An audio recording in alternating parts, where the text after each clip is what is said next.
Ah non, pas du tout. J'avoue que je suis extrêmement choqué par l'écho médiatique et l'aura que l'on donne à Vladimir Zelensky, qui est un acteur, un comédien. Si on prend, alors être comédien, vous pardonnerez, il résiste tout de même.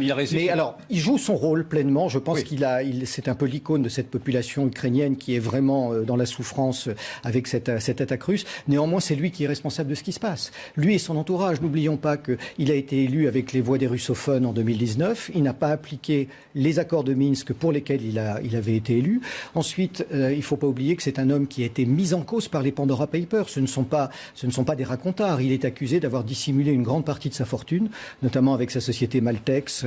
Dès qu'il a été élu, il a nommé Sergei Shefir, qui était son producteur, comme principal conseiller. On sait aussi qu'il est accusé d'avoir blanchi près de 40 millions de dollars de l'oligarque Kolomoïski. Donc on a là quelqu'un qui est une forme de satire, je crois qu'il faut le dire, et qui fait une véritable